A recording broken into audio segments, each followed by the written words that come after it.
আপনাদের উদ্দেশ্যে কথাটা বলি। আমার স্বামী রে সরল সোজা পাইয়া বন্ধু থেকে আত্মীয় স্বজন হইতে প্রত্যেকটা মানুষে ঠকাইছেন। জানি আমার ভিডিওটা কেউ শুনবেন না, তারপরও আমি বলতেছি, যারা ঠকাইছেন আর ঠকাইয়েন না। আল্লাহ ছাড় দেয় কিন্তু ছেড়ে দেয় না, ঠিক আছে?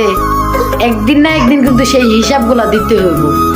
আমার স্বামী এমন একটা মানুষ, সবার চাহিদা পূর্ণ করতে ব্যস্ত ছিল একটা সময়। এখন আমার একটা সন্তান হয়েছে, আমার সন্তানের খোঁজ নেওয়ার মতো কেউ নাই। চাহিদা পূর্ণ করা তো দূরের কথা, এখন আমার স্বামী কারো চাহিদা পূর্ণ করতে পারে না। আমার স্বামীর নামটাও নেওয়া সবাই ভুলে গেছে। আমার স্বামীর নামটা কি তাই মনে নাই কেউ। তো বলি, মানুষকে ঠকানো বাদ দিয়া দেন, ঠিক আছে? কেউ রে ঠকাইয়া কেউ কোনো দিন বড় হইতে পারে না, ঠিক আছে?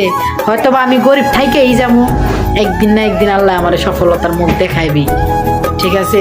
সেদিন হয়তো বা আমি ওই যে পাথর দেয়া ইটের জবাব নেয় না, আমিও সেদিন জবাব নিতে পারবো। সেই পর্যন্ত আল্লাহ আমার ধৈর্য দেখ, আমার স্বামীরও ধৈর্য দেখ, আপনারা দেখবেন ইনশাল্লাহ আমিও দেখাবো একদিন প্রতিষ্ঠিত হয়ে। হয়তো আজকে হই বা 5 বছর পরে হই, কিন্তু একদিন না একদিন আমি হবই হবই।